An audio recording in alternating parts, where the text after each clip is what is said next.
Hey, what's going on, Planet Earth? Madison here, Gale Guitar. As you can see, I've done a little bit to it. I've started installing some of the hardware. Wanted to talk to you a little bit about the wiring, the electronics, and why I'm using them. Okay, pretty much his electronics are fairly straightforward.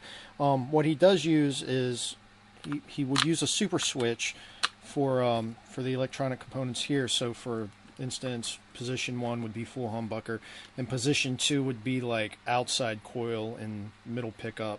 Position 3 would be these two outside coils, and so on and so forth. The pickups I have are actually two conductors, so I can't get that excited into the super switch stuff. So what I've ended up actually doing is getting a 12-pole super switch, and what I'm going to do is wire it Stratotelli style. And what that pretty much means is that it's going to be the same 5-way of a standard Strat, except for position 3, which is going to be the two humbuckers instead of the middle pickup. So the middle pickup is just going to be activated for positions 2 and 4, just to give you those Stratty tones. Okay. After that, everything's fairly simpler. Master volume, master tone. There'll be a treble bleed circuit on the volume control.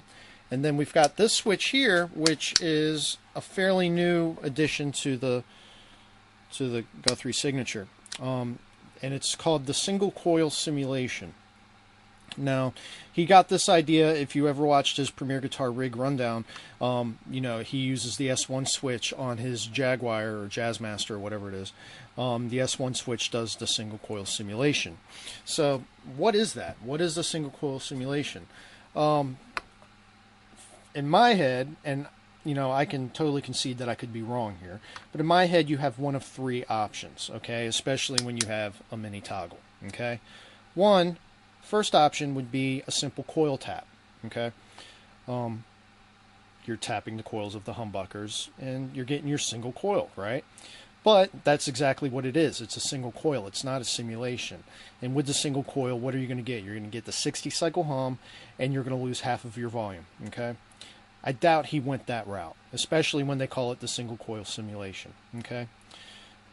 The second idea would be wire these in parallel to the switch. So you have a choice between series humbuckers or parallel.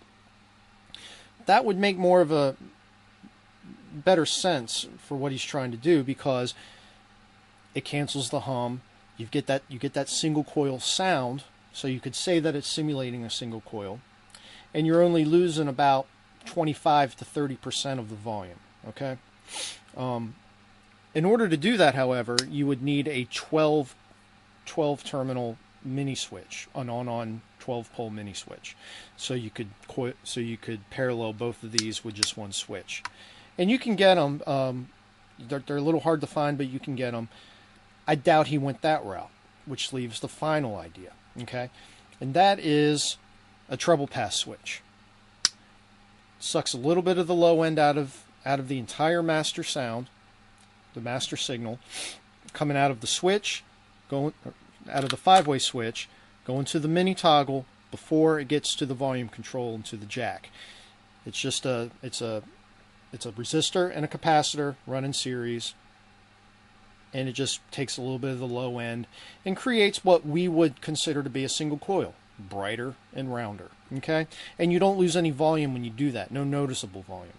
So I think that's what he did. All right, seeing that there's only a couple things on the forums about it. I mean, who knows? I don't know, but that's what I'm gonna end up trying to do first of all. That, and I can't do coil tap or parallel wiring because the pickups I have are 2-conductor. Okay, and that was my mistake. I thought I was getting 4-conductor. I wasn't.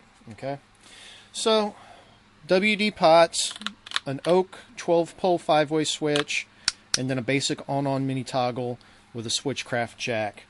The middle pickup, since we're only using it for positions 2 and 4, just a straight single coil I had laying around. It came off of like an old US Strat I had laying around.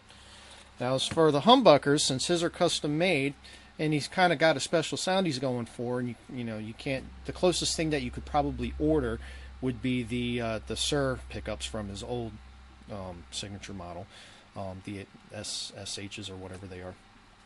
And we're trying to do this. I'm trying to do this in an inexpensive manner. So what does that mean? The thing that's going to make everybody turn this video off right now. Oh.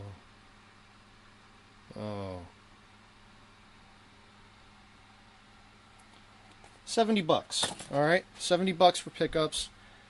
Some people love them, some people hate them. They're not a bad pickup, they're not a great pickup, but it's what I chose to go with. If I like the way the guitar sounds with inexpensive pickups, it'll just sound better with better pickups later on.